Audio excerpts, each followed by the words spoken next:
దానిని లేఖన రూపంలో మా ఎదుట ఉంచినందుకు మీకు స్తోత్రములు సమర్పిస్తున్నాము నాయన. మీ మాటలు వినుటలో వినే బుద్ధిని మాకు దయచేయండి, వినే జీవుని కలుగు చేయండి తండ్రి. వినుటలో మా మనసును సిద్ధపరుచుకొని ఈ వాక్యాన్ని, మీ సత్యవాక్యాన్ని ప్రేమతో అవలంబించి దాన్ని అంగీకరించి మహిమపరిచి నిత్య జీవానికి నిర్ణయింపబడినట్లుగా మీ కృప చేత మాలో ప్రతి ఒక్కరిని బలపరచండి. గ్రంథం తెరిచి మీ లేఖనాలు చదువుతున్నప్పుడు మా మనోనేతాలను సహితం వెలిగించవలసిందని యేసుక్రీస్తు నామములో ఈ ప్రార్థన మీకు సమర్పించి అడిగి వేడుకుంటున్నాము మా ప్రియమైన తండ్రి. ఆమేన్.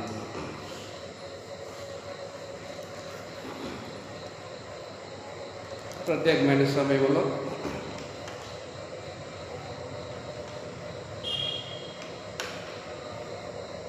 మనము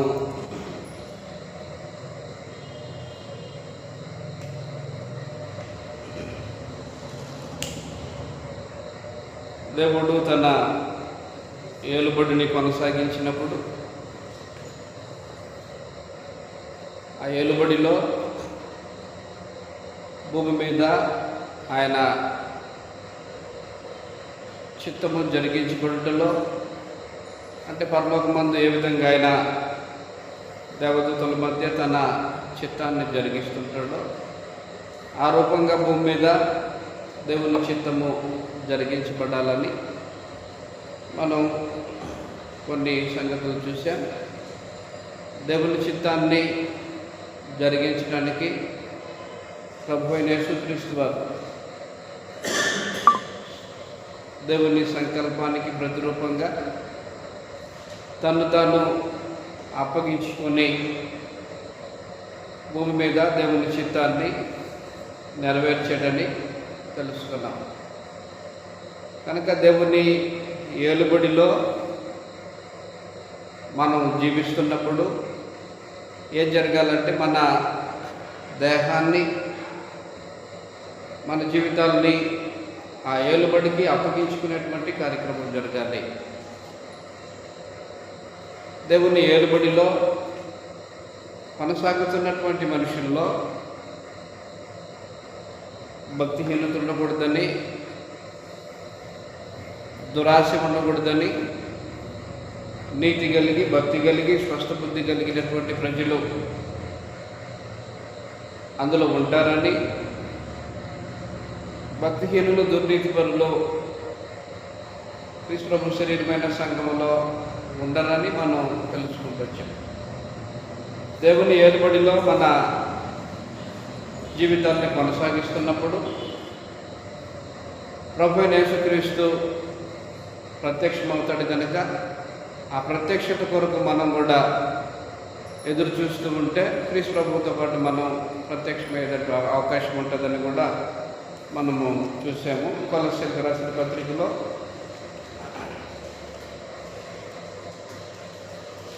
3వ అధ్యాయంలో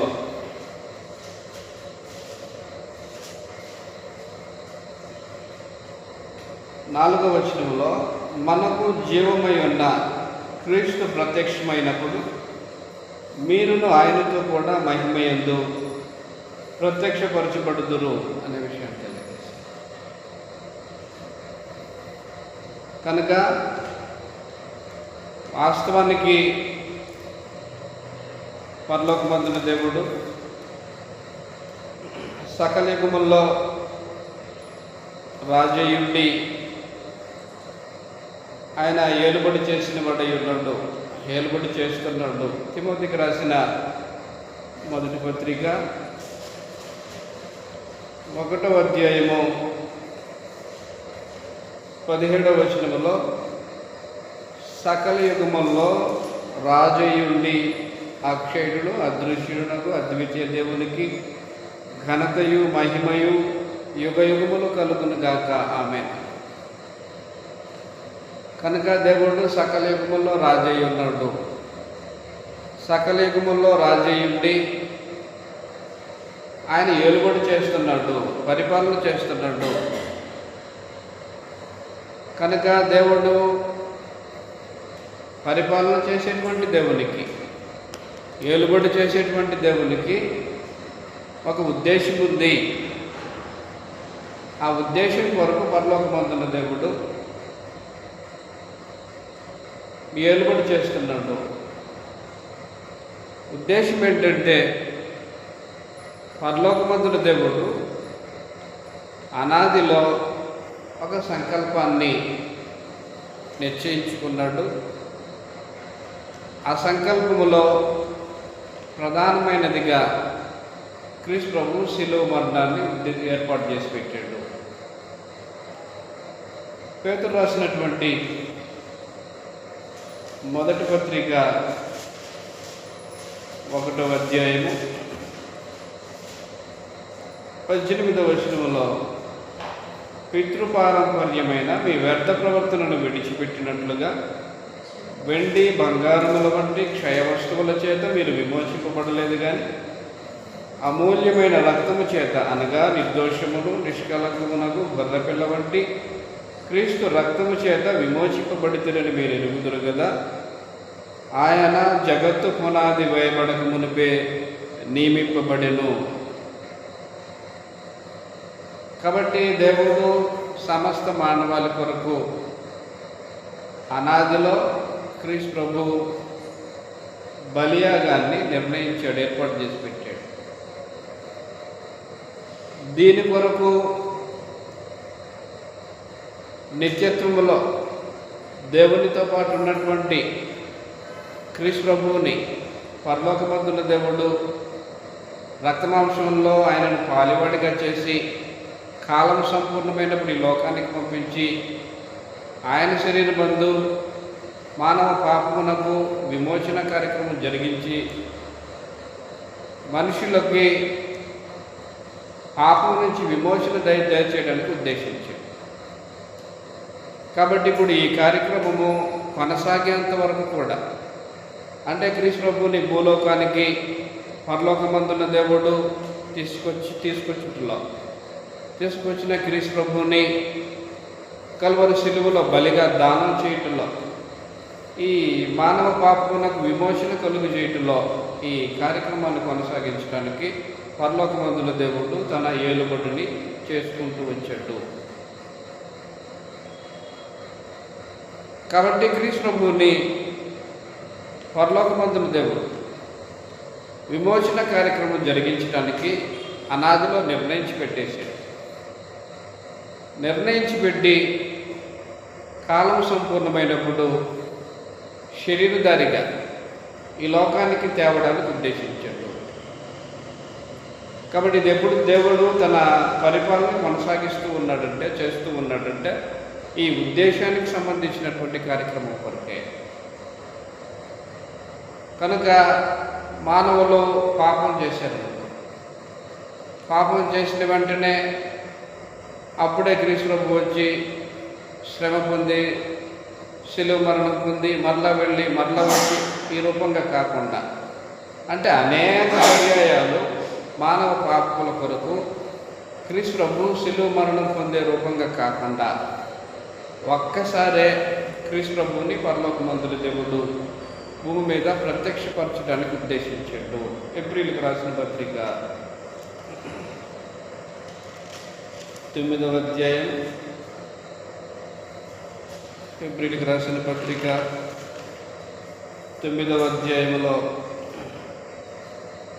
26వ వచనం, అట్లైన ఎడల జగత్తు పునాది వేయబడినది మొదలుకొని ఆయన అనేక పర్యాయములు శ్రమ పడవలసి వచ్చును.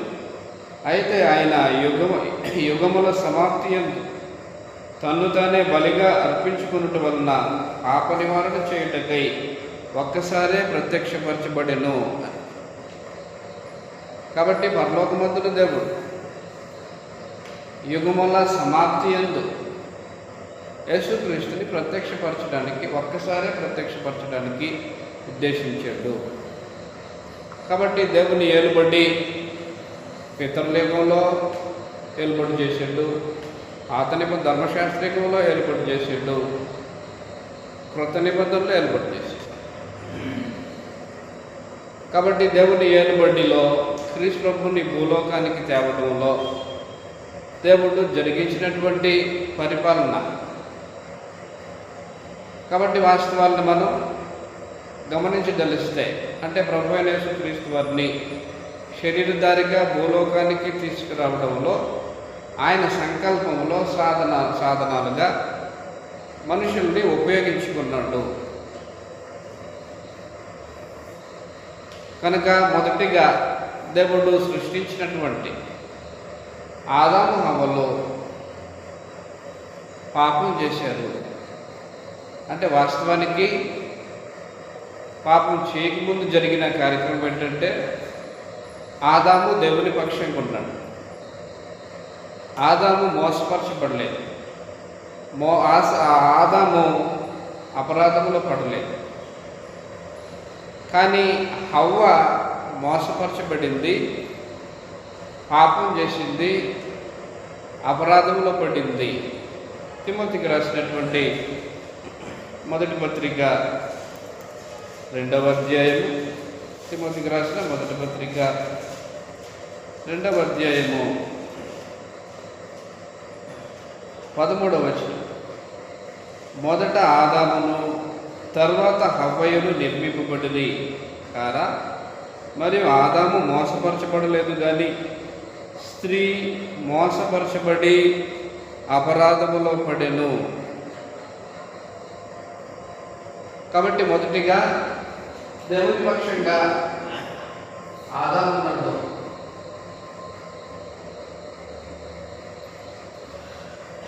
అపవాది పక్షంగా మొదట హవ్వ చేరింది. ఈ హవ్వ ద్వారా అంటే మొదటిగా అపవాది ఆదామును అపరాధంలో పడేయాలని చూసాడు, కానీ జరగదు. కాబట్టి హవ్వ ద్వారా ఆదాముని అపవాది తన పక్షంగా చేశాడు.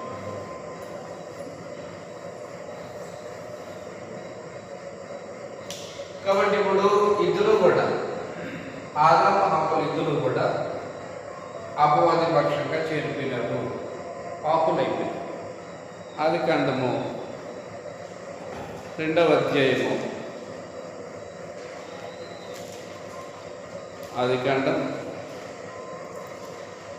2వ అధ్యాయంలో దేవుడు 17వ వచనంలో ఆజ్ఞ ఇచ్చాడు.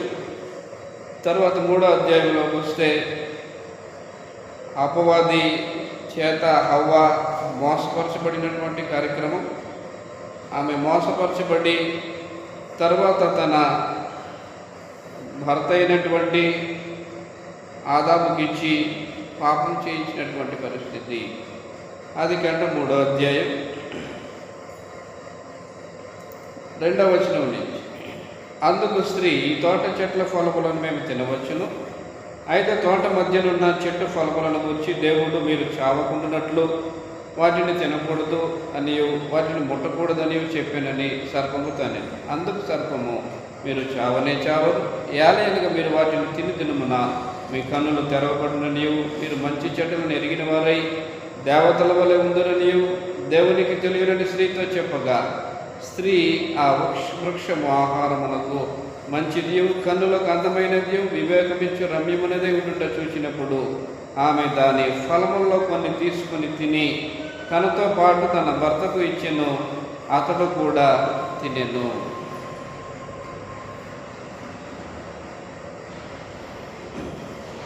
కనుక అప్పుడు జరిగినటువంటి సంఘటన.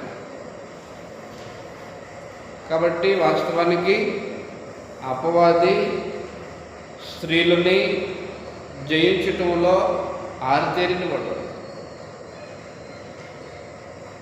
కాబట్టి స్త్రీలు బలహీనమైన ఘటమని, ఎందుకంటే ఇదే కథ. కాబట్టి స్త్రీని శోధించాడు, స్త్రీ పడిపోయింది, స్త్రీ ద్వారా ఆదాముని కూడా పాపం చేయించేలా చేశాడు. కాబట్టి పరిస్థితుల్లో పరలోకమందున దేవుడు ఏం చేశాడంటే వైరం పెట్టేసి, దేవుని మనసులో ఉన్న క్రీస్తు ప్రభువుకి స్త్రీని మోసగించి పాపంలో పడేసినటువంటి అపవాదికి వైరం పెట్టేశాడు. ఆదికాండం 3వ అధ్యాయము 15వ వచనములో, మరియు నీకును స్త్రీకి, నీకును అంటే అపవాదికి, స్త్రీకి అంటే దేవుని మనసులో ఉన్న స్త్రీ సంతానం క్రీస్తు ప్రభు. ఆమె సంతానమునకు వైరం కలుగు చేసేదను, అది నిన్ను తల మీద కొట్టును, నీవు దానిని మడుపు మీద కొట్టుదు అని చెప్పాను. కాబట్టి అది జరిగినటువంటి సంఘటన. కనుక అపవాదికి స్త్రీ సంతానానికి పరలోకమందున దేవుడు వైరం పెట్టేశాడు. కనుక ఇప్పుడు జరగాల్సిన కార్యక్రమం ఏంటి? ఇద్దరు కూడా అపవాది పక్షంగా చేర్చబడ్డారు. స్త్రీ సంతానంలో నుంచి ప్రభు అయిన యేసుక్రీస్తుని పరలోకమందున దేవుడు భూమి మీద తీసుకురావడానికి ఉద్దేశించాడు. కనుక ఏదైనా తోటలో నుంచి పరలోకమందున దేవుడు వాళ్ళని వెళ్ళగొట్టేసిన తర్వాత ఆదాము తన భార్య అయిన హవ్వను కూడినప్పుడు వారికి కయ్యలు పుట్టాడు. కనుక స్త్రీ సంతానము సర్వ సంతానం.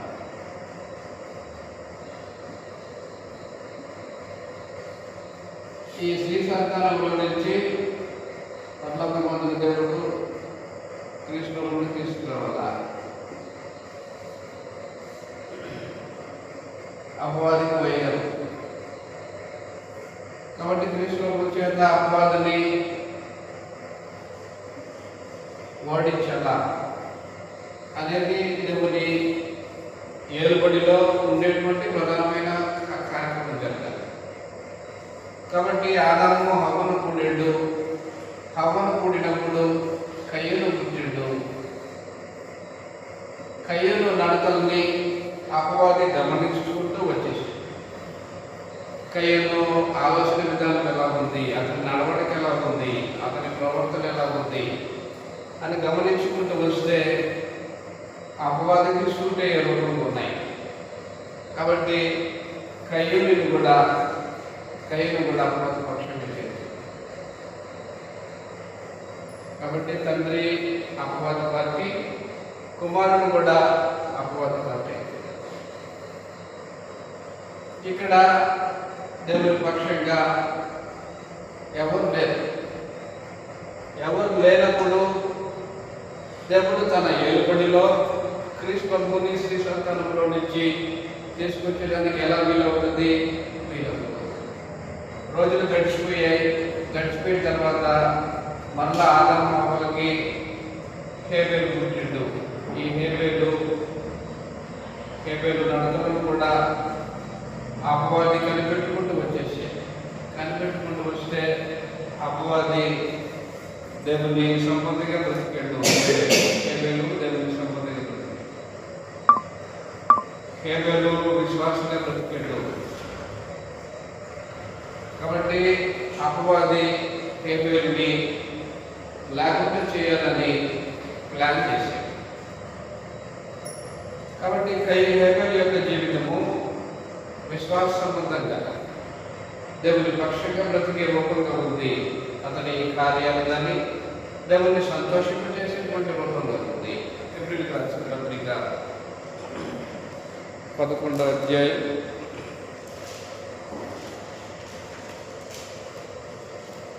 4వ వచనంలో, ఏప్రిల్ 11వ అధ్యాయం 4వ వచనంలో, విశ్వాసమును బట్టి హేబేలు కయ్యను కంటే శ్రేష్టమైన బలి దేవునికి అర్పించాను.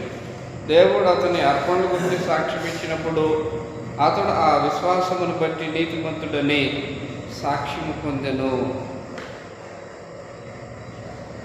కాబట్టి ఇప్పుడు దేవుని మనసులో ఉన్న క్రీస్తు ప్రభువుని ఎవరి ద్వారా తీసుకురావచ్చు? ఇప్పుడు హేబేలును ఉపయోగించుకొని హేబేలు ద్వారా క్రీస్తు ప్రభువుని తీసుకురావచ్చు. అపవాది ప్లాన్ ఏంటి? ఎవడు వస్తాడో నేను చూస్తానని అపవాది. దేవుడు న్యాయంగా నీతిగా బ్రతికే విశ్వాస సంబంధాల మనుషులను ఉపయోగించుకుని వారి ద్వారా క్రీస్తుని తీసుకురావడానికి ఆయన ఏలుబడి కొనసాగిస్తారు. కనుక అపవాది లక్షణాలు కానీ అపవాది స్వభావం కానీ హేబేలులో లేదు. హేబేలు నీతిమంతుడిగా దేవుణ్ణి సంతోషింపజేస్తూ విశ్వాస సంబంధమైన జీవితాన్ని కొనసాగిస్తారు. ఎలాంటి పరిస్థితుల్లో అపవాది కయ్యూలను ఉపయోగించుకొని, అపవాది పక్షంగా ఉన్న కయ్యూలను ఉపయోగించుకొని హేబేల్ని చంపించేశాడు. హేబేల్ని ఉపయోగించుకొని కృష్ణముని తీసుకురావాలనుకున్న దేవుడు ఫెయిల్ అయ్యాడు. హేబేలు లేకుండా కూడా చేసేసి కనుక అప్పుడు భూమి మీద కయ్యూను సంతానం, కయ్యూను సంబంధులు లేదా అపవాద సంబంధులు విస్తరించుకుంటూ వచ్చేసారు. దేవుని ఒక మనిషి కావాలా, ఆ మనిషి నీతిమంతుడై ఉండాలా, విశ్వాసవంతుడై ఉండాలా, దేవుని పక్షాన్ని బ్రతికేవాడై ఉండాలా. ఆ ఒక్క మనిషి ఉంటే దేవుడు తన ఏలుబడిలో కృష్ణుని తీసుకురావడానికి వీలవుతుంది. ఎవరు లేదు. అపవాది కయ్యూను సంబంధులు కొనసాగుతుంది. ఈ సంబంధుల యొక్క స్వభావము సహోదరుని చంపేటువంటి స్వభావం. వీరంతా కూడా దుష్టుని సంబంధులు.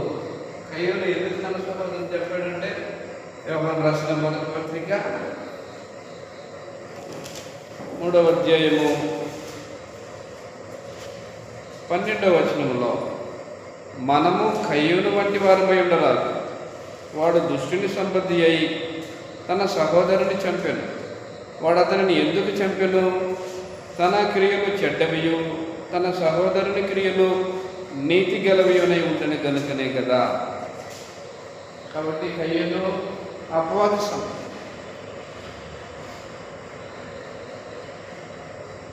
అటు తర్వాత దినాలు గడిచిపోతున్నాయి. దినాలు గడిచిపోతున్నటువంటి సందర్భంలో ఆదాము హవ్వలకి పరలోకమందున దేవుడు షేతుని పుట్టించాడు. షేతుని పుట్టించాడు. ఈ షేతు దేవుని సంబంధంగానే బ్రతికాడు. కనుక షేతుకి ఎనోషు పుట్టాడు. ఎనోషు పుట్టినప్పుడు ప్రార్థన ప్రారంభమైంది. ఆదికాండం 4వ అధ్యాయము 25-26 వచనాలు. ఆదికాండం 4వ అధ్యాయం 25-26 వచనాల్లో, ఆదాము మరల తన భార్యను కూడినప్పుడు ఆమె కుమారుని కని, కయ్యూను చంపిన హేబేలునకు ప్రతిగా దేవుడు నాకు మరి ఒక సంతానమును నియమించిననుకొని అతనికి షేతు అని పేరు పెట్టాడు. మరియు షేతునకు కూడా కుమారుడు పుట్టెను. అతనికి ఎనోషు అని పేరు పెట్టాడు. అప్పుడు యెహోవా నామమున ప్రార్థన చేయుట ఆరంభమయ్యను. కాబట్టి 2 పక్షాలైనాయి. షేతు సంబంధం, షేతు సంతానము, కయ్యూను సంతానం. ఈ దేవుని కుమారులు నరుని కుమారులు అన్నట్టు. కాబట్టి ఇప్పుడు అపవాది ప్లాన్ ఏంటి?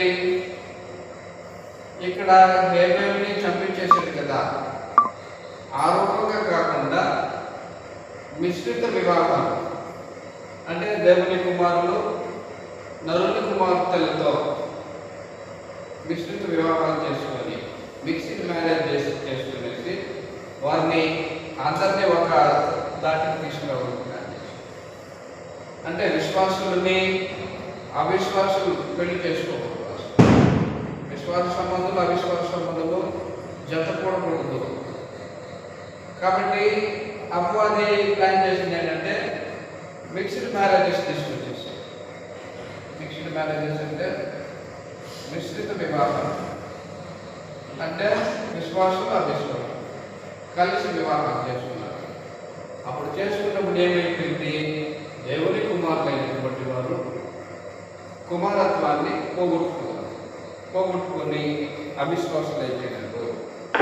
ఆదికాండము 6వ అధ్యాయము,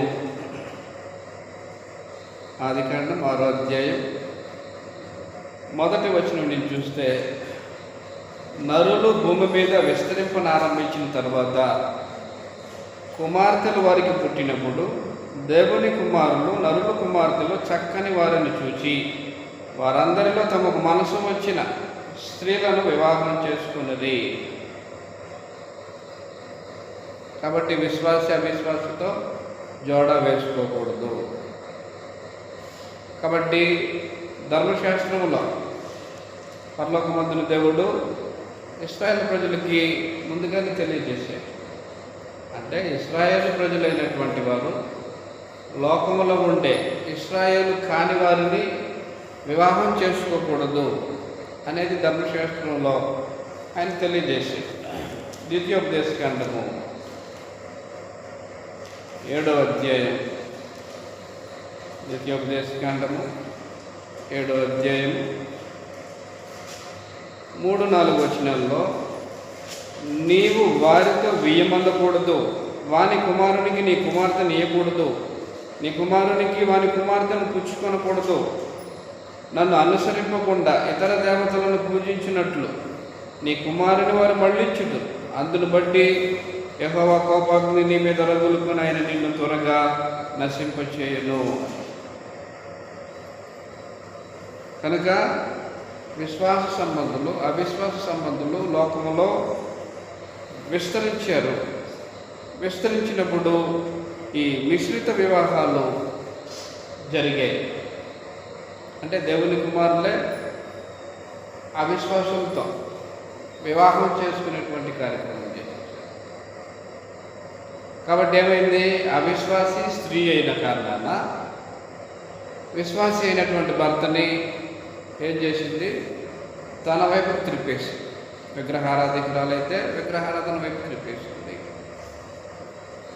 కాబట్టి దేవుని కుమారులైనటువంటి వారు ఏం చేశారు, కుమారత్వాన్ని పోగొట్టుకొని అవిశ్వాసులతో జోడా వేసుకున్నారు, అవిశ్వాసులతో కలిసిపోయారు. అందుకే పరలోకమందున దేవుడు అప్పుడు నిర్ణయం తీసుకున్నారు.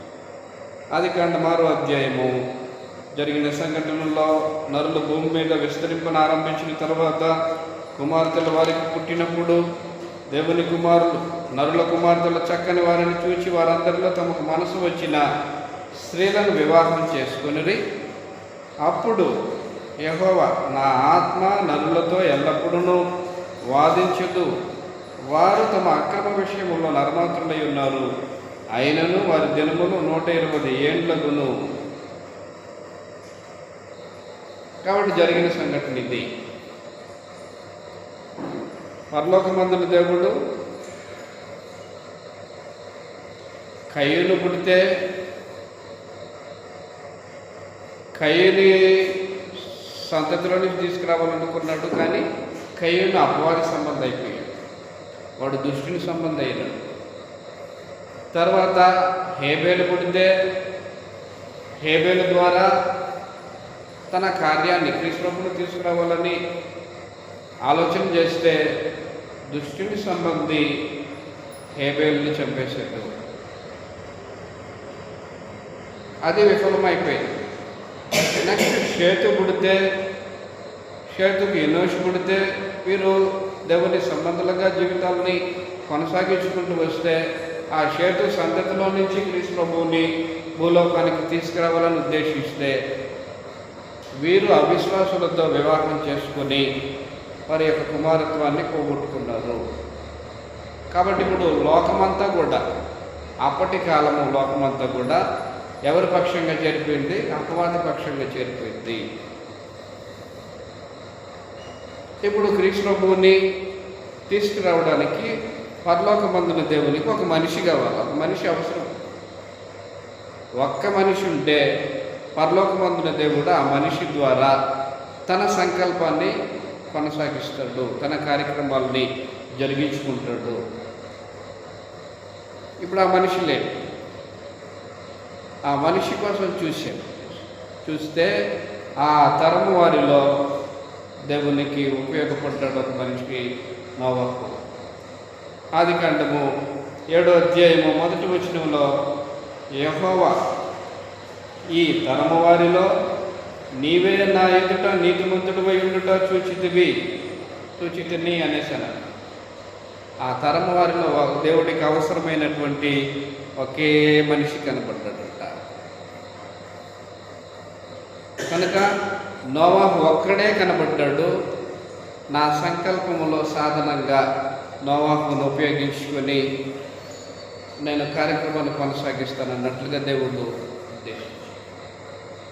ఉద్దేశించి నోవాహు ద్వారా భూమి మీద నోవాహు సంతానాన్ని విస్తరింప చేయడానికి ఉద్దేశించి అప్పటి కాలంలో ఉన్నటువంటి ఈ అవిశ్వాసుల గుంపునంతటినీ కూడా అపవాది పక్షంగా తమ మార్గాలను చెరిపేసుకొని బలాత్కారంతో నింపబడి ఉన్నటువంటి ప్రజలందరినీ కూడా జలప్రళయాన్ని సాధనంగా వాడుకొని అప్పటి లోకమంతటిని కూడా వరద నీటిలో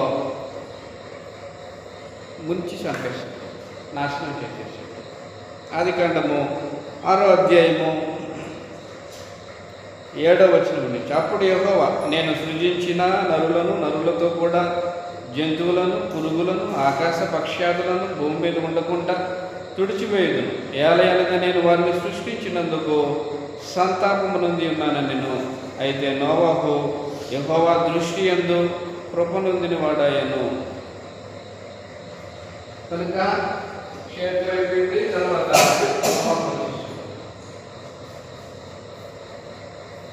కాబట్టి ఆ తరం వారంతటిలో కూడా నోవాహు నీతిమంతుడిగా దేవుని దృష్టికి కృప పొందిన వాడిగా కనిపించాడు.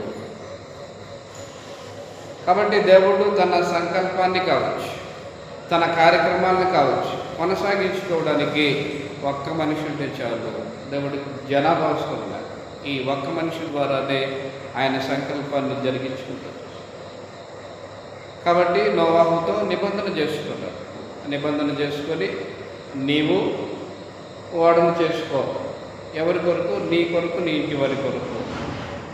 ఆ వాడికి కొలతలు ఇచ్చేసాడు. నిబంధన చేసుకుంటే నోవాహు ఆ నిబంధనకు ఏకీభవించాడు. ఏకీభవించిన తర్వాత దేవుడు ఏం సెలవిచ్చాడంటే నీవు నీ ఇంటి వారందరూ కూడా ఆ ఓడలోనికి ప్రవేశించాలి. కాబట్టి కేవలము 8 మందిని మాత్రమే పరలోకమందున దేవుడు సంరక్షించి కాపాడి మిగిలిన అప్పటి తరం వారిని అందరినీ కూడా జలప్రళయం రప్పించి నాశనం చేసేసాడు. కాబట్టి నోవాహు సంతానముని భూమి మీద పరలోకమందున దేవుడు విస్తరింపజేశాడు.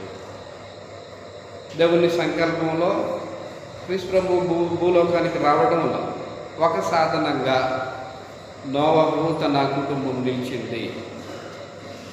ఆదికాండము 9వ అధ్యాయము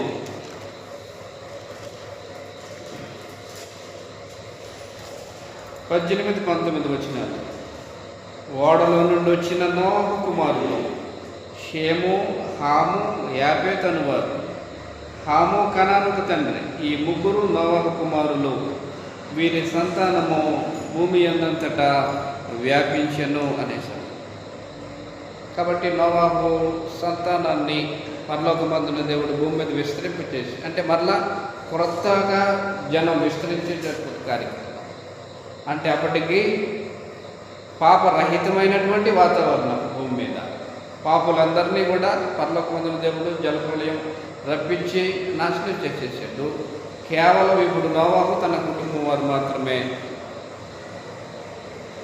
కాబట్టి ఒకానొక సందర్భంలో నోవాహు ద్రాక్ష తోట వేసేటట్ట, వ్యవసాయం చేసేటట్ట, ద్రాక్ష రసము త్రాగి మత్తుడై పడి ఉన్నాడట. తన చిన్న కుమారుడు చూస్తే వస్త్రము లేని స్థితిలో పడి ఉన్నప్పుడు తను వెళ్ళి తన అన్నలకు తెలియజేసినప్పుడు వాళ్ళు వస్త్రం తీసుకెళ్ళి అతన్ని కప్పి తీసుకొచ్చినప్పుడు నోవాహు ఆ ముగ్గురు కుమారుల గురించి మాట్లాడేస్తాడు. ఆదికాండము 9వ అధ్యాయము 24వ వచనం నుంచి, అప్పుడు నోవాహు మత్తు నుండి మేలుకొని తన చిన్న కుమారుడు చేసిన దాన్ని తెలుసుకొని కనాను శపింపబడిన వాడై తన సహోదరులకు దాసుడగును అనెను. మరియు అతడు షేము దేవుడైన యెహోవా స్తుతింపబడునుగాక, కనాను అతనికి దాసుడగును. దేవుడు యాపేతును విశాలపరచును, అతడు షేము గుడారములో నివసించును, అతనికి కనాను దాసుడగును అని. కాబట్టి ముగ్గురు కుమారులు పుడితే ఇద్దరు కుమారులు దేవుడి సంకల్పంలోనికి రాలా. ఎవరు వచ్చారు? దేవుడు ఎవరి గుడారంలో నివసించడానికి ఇష్టపడ్డాడు? షేము.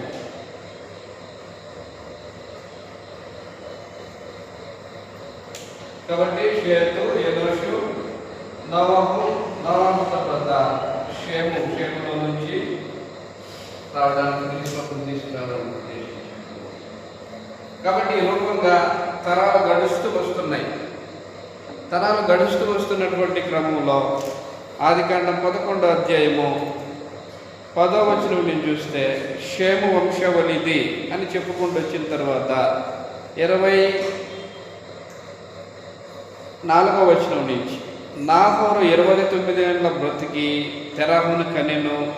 నాహోరు తెరాహును కనిన తర్వాత 119 ఏళ్ళు బ్రతికి కుమార్తెలను కనెను. తెరహు 70 ఏళ్ళు బ్రతికి అబ్రహామును, నాహోరును, హారానును కనెను. తెరహు వంశావళిది. తెరహు అబ్రహామును, నాహోరును, హారానును కనెను. కాబట్టి నోవాహు తర్వాత నోవాహులో నుండి షేములో నుంచి ఈ రూపంగా వంశావళిని తీసుకుంటూ వచ్చిన తర్వాత తెరాహు దగ్గరికి వచ్చాడు. తెరాహు మంచివాడు కాదు. తెరాహు ఏం చేసాడంటే యెహోషువ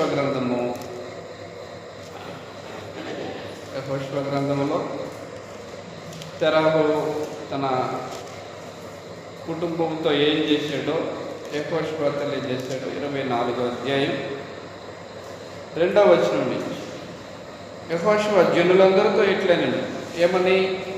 ఇశ్రాయేళ్ల దేవుడైన యెహోవా చెప్పున్నదేమనగా, ఆది కాలము నుండి మీ పితరులు అనగా అబ్రహామునకును, నాహోరుకును తండ్రి అయిన తెరహు కుటుంబీకులు యూఫ్రటీసు నది అద్దరిని నివసించి ఇతర దేవతలను పూజించిరి.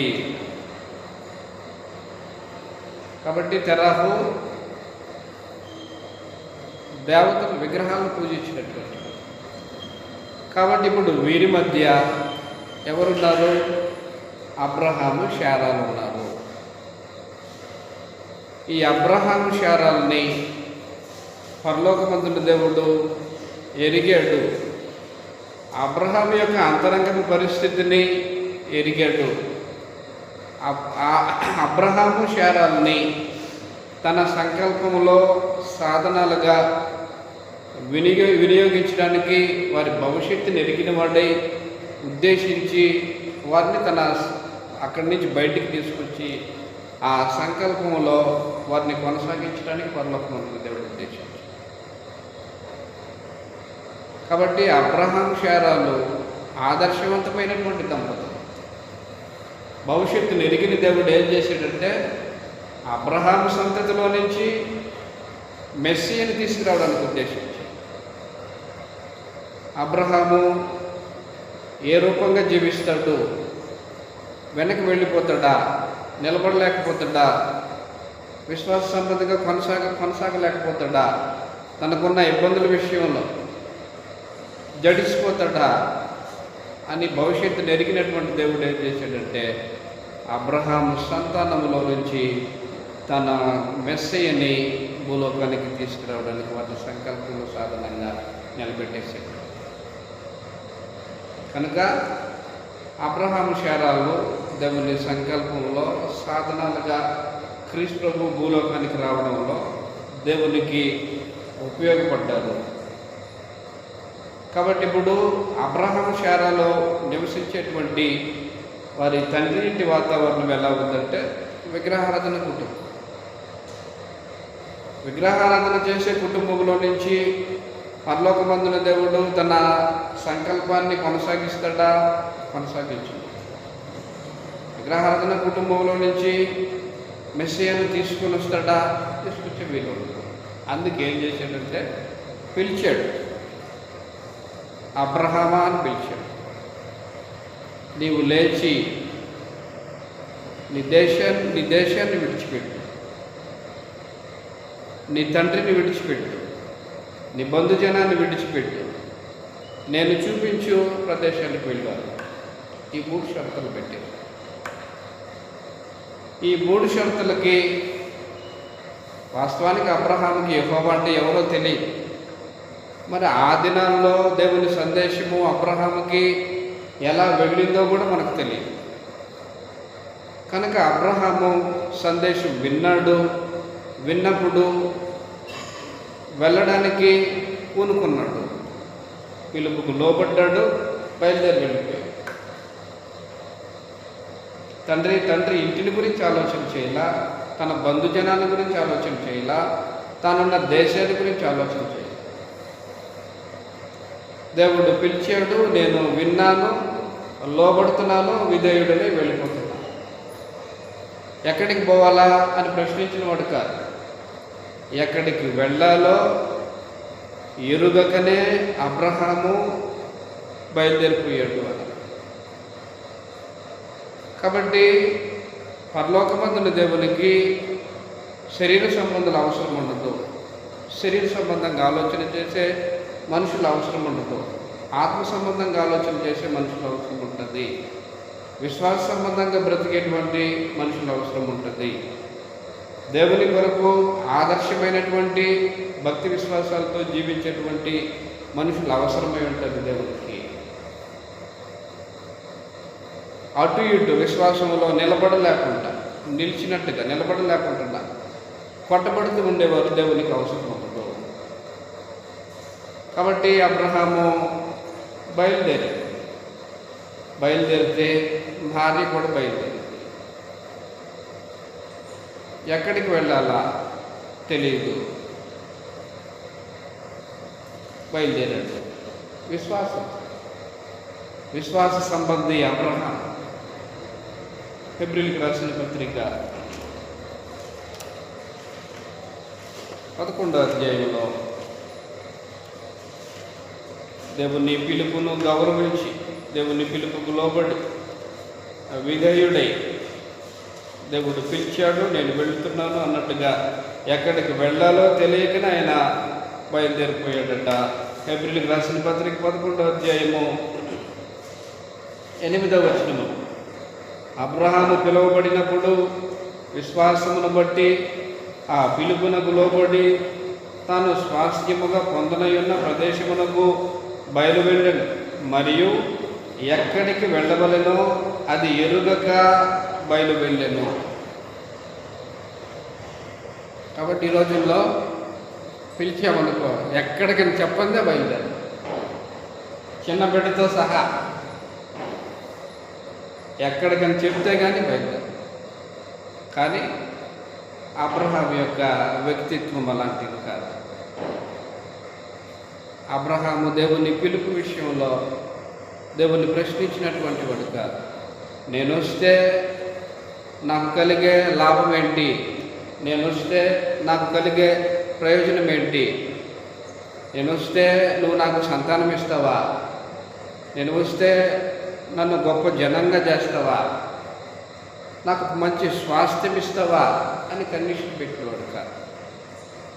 దేవుడు పిలిచాడు, వెళ్ళిపోయాడు. విశ్వాసం.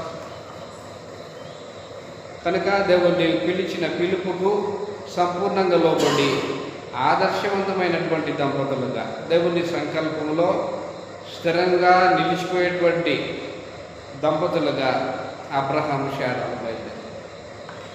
ఆదికాండము 12వ అధ్యాయము మొదటి నుంచి ఈ సంగతులు రాయబడి ఉన్నాయి. దేవుని పిలుపు అబ్రహాముకి వచ్చినప్పుడు జరిగినటువంటి సంగతులు. ఆదికాండం 12వ అధ్యాయము 1వ వచనం నుంచి. యెహోవా, నీవు లేచి నీ దేశము నుండి, నీ బంధువుల యొద్ద నుండి, నీ తండ్రి ఇంటి నుండి బయలుదేరి నేను నీకు చూపించు దేశమునకు వెళ్ళుము. నిన్ను గొప్ప జనముగా చేసి నిన్ను ఆశీర్వదించి నీ నామమును గొప్ప చేయుదును. నీవు ఆశీర్వాదముగా ఉండు. నిన్ను ఆశీర్వదించి వారిని ఆశీర్వదించేదను, నిన్ను దూషించి వారిని శపించేదను. భూమి యొక్క సమస్త వంశావళులు నీ యందు ఆశీర్వదింపబడిన అబ్రహాముతో అనగా యెహోవా అతనితో చెప్పిన ప్రకారం అబ్రహాము వెళ్ళెను. లోతు అతనితో కూడా వెళ్ళెను. అబ్రహాము హారాము నుండి బయలుదేరినప్పుడు 75 ఏండ్ల ఈడువాడు. కాబట్టి సమస్త వంశములు అబ్రహామునందు ఆశీర్వదింపబడతాయి, అబ్రహాము వలన ఆశీర్వదింపబడతాయి. దేవుని మాటలకి అబ్రహాము ఎంతగా ప్రభావితమయ్యాడో చెప్పేదానికి అవకాశం ఉంది. కనుక రేపేం జరుగుతుంది, అక్కడ పరిస్థితులు ఎలా ఉంటాయి అనే రూపంగా ఆలోచన చేసినటువంటి వాడు. కాబట్టి దేవుని మాటలకు ప్రభావితుడై తన భార్య అయిన శారాన్ని వెంట పెట్టుకుని ఎక్కడికి వెళ్ళాలో ఎరుగగానే ఆయన బయలుపెట్టాడు. అది విశ్వాసమును బట్టి జరిగిన కార్యక్రమం. కాబట్టి అబ్రహాము విశ్వాసం ఎలాంటిదంటే చెప్పేదానికి అవకాశం ఉంది. కానీ అబ్రహాం యొక్క విశ్వాసము రోమపత్రికలో తెలియజేశాడు. అబ్రహాము దేవుణ్ణి ఎలా విశ్వసించాడంటే దేవుడు లేని వాటిని ఉన్నట్లుగా పిలిచేవాడు అనే విశ్వాసం ఉంది అబ్రహాం. వెలుగు లేదు, దేవుడు వెలుగు కమ్మనగా వెలుగు కలిగింది. ఆకాశ పక్షులు లేవు, ఆకాశంలో పక్షులు ఎగురుడుగాక అన్నాడు.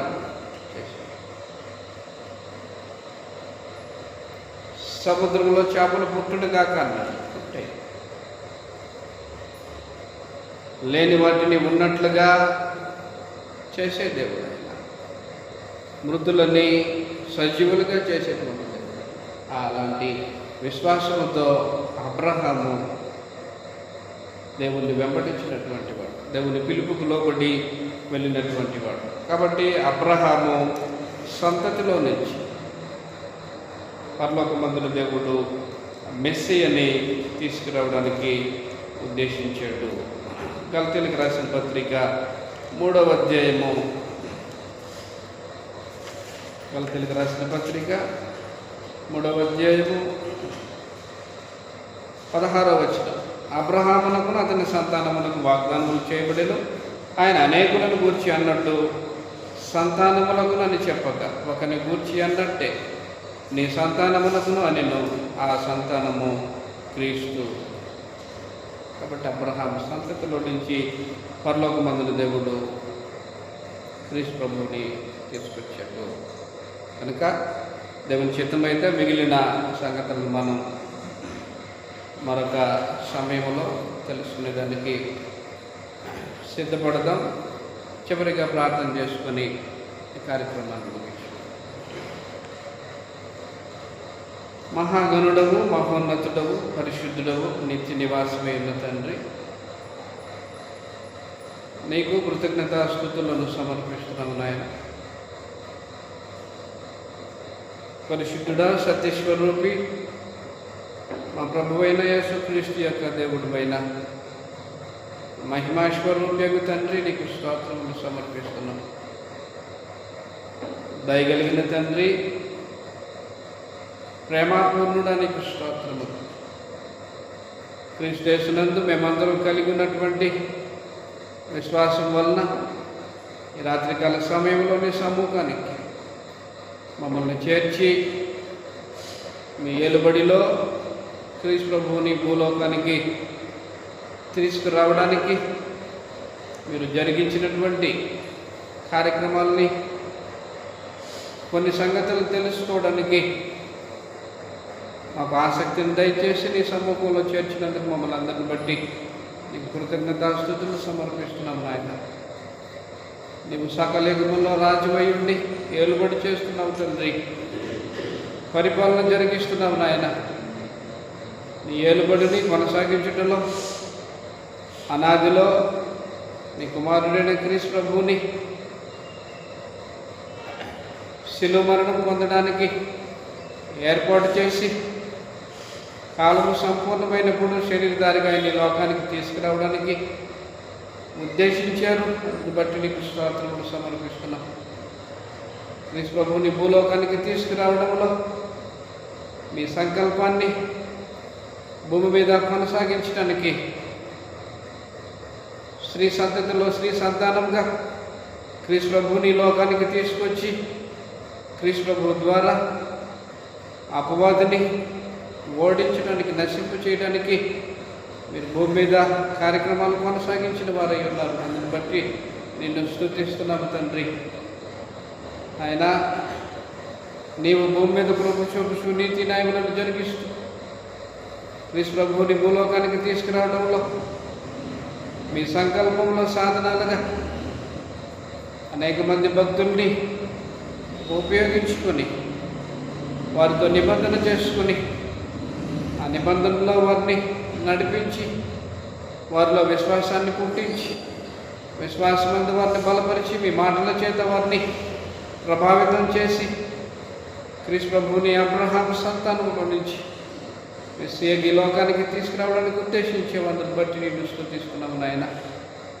మెదుట కూడి ఉన్న మేమందరం కూడా ఈ సంగతులు విన్నటువంటి మేము మీ అందరి స్థిరమైన విశ్వాసముతో నీతితో భక్తితో జీవించుచున్నట్లుగా మమ్మల్ని అందరినీ విశ్వాసమందు బలపరిచి మాలో విశ్వాస సంబంధమైనటువంటి జీవనశైలి దయచేయవలసిందని నిన్ను ప్రార్థిస్తున్నాం తండ్రి. అస్థిరమైన ప్రభావంతో కాకుండా స్థిరమైనటువంటి భక్తి విశ్వాసాలతో నీ మాటలకు సంపూర్ణ విధేయులమై మీ సంకల్పం ప్రకారం పిలువబడినటువంటి ప్రజలంగా మీ సంకల్పాన్ని సంపూర్ణంగా గుర్తించి మీ సంకల్పం ప్రకారం మీకు ప్రీతికరమైన సేవ చేస్తూ నేను ప్రేమిస్తూ నీ ఆజ్ఞలు అనుసరిస్తూ మీ మాటలకు శ్రద్ధగా లోబడి అవిశ్వాసులమై కాకుండా విశ్వాస సంబంధులుగా మీరు కోరినటువంటి విశ్వాసులతో మీ ఎదుట జీవిస్తూ విశ్వాస సంబంధమైన కార్యక్రమాలను కొనసాగిస్తూ నిన్ను ఆనందింప చేస్తూ మేము జీవించుచున్నట్లుగా నీ కృప చేత మమ్మల్ని అందరినీ బలపరిచి మాకు సహాయం చేయమని నిన్ను ప్రార్థిస్తున్నాం తండ్రి. ఈ సంగతులు విన్నటువంటి మమ్మల్ని అందరినీ కూడా నీ కృపలో బలపరిచి భద్రపరిచి స్థిరపరచండి. మా కుటుంబాలను ఆత్మ సంబంధంగా బలపరచండి నాయన. ఆత్మ సంబంధమైన ప్రజలంగా మీ సమూహంలో మసలుకోవడానికి మాకు సహాయం చేయవలసిందని, మా కుటుంబాలు మీ రాజ్యముగా కట్టబడుతూ క్షేమాభివృద్ధి నొందుచున్నట్లుగా సహాయం చేయవలసిందని, ఈ కార్యక్రమానికి రాకుండా మానుకుంటున్నటువంటి వారిని హెచ్చరించి పురిగొలిపి ప్రేరేపించి ప్రోత్సహించి వారిలో భక్తి విశ్వాసాలని నింపి పెంపొందింపచేసి సిద్ధపాటును అనుగ్రహించి తండ్రి వారి మనసులను రేపి నీ సముఖానికి నడిపించవలసిందని నిన్ను ప్రార్థిస్తున్నాము నాయన. ఈ స్థలంలో కూడుతున్న సంఘం యొక్క లోపాలని సరిచేయండి, సంఘంలో దిద్దుబాట్లు జరిగించండి, సంఘంలో పరిస్థితులను చక్కపరచండి, సంఘాన్ని విశ్వాసమందు స్థిరపరచండి, సంఘం అనుదినం లెక్కకు విస్తరించు క్షేమాభివృద్ధి నొందుచున్నట్లుగా సహాయం చేయండి తండ్రి. ఇక్కడ కూడుతున్న మేమందరము కూడా మీ దైవ నియమానికి పరిపూర్ణంగా ఏకీభవించి క్రీస్తు ప్రభువు నియమం ప్రకారం మీ రాజ్య సంబంధులుగా మీ దృష్టికి అనుకూలంగా ప్రవర్తిస్తూ యథార్థ హృదయంతో నిన్ను అనుసరిస్తూ మీ సంకల్పం ప్రకారం నీకు ప్రీతికరమైన సేవ చేస్తూ మీ చిత్తమునకు విధేయులమై మేము బ్రతుకుచుండునట్లుగా మా మనోనేత్రాలను వెలిగించి మాకు జ్ఞానమేకులను అనుగ్రహించి నడిపించవలసిందని, తిరిగి మీ సమూహంలో చేరుకునేంత వరకు మీ కాపుదల భద్రతను అనుగ్రహించి నడిపించవలసిందని మాలో ప్రతి ఒక్కరిని నీకు అప్పగించుకుంటూ యేసుక్రీస్తు నామములో ఈ ప్రార్థనను మీకు సమర్పించి అడిగి వేడుకుంటున్నాము మా ప్రియమైన తండ్రి. ఆమేన్.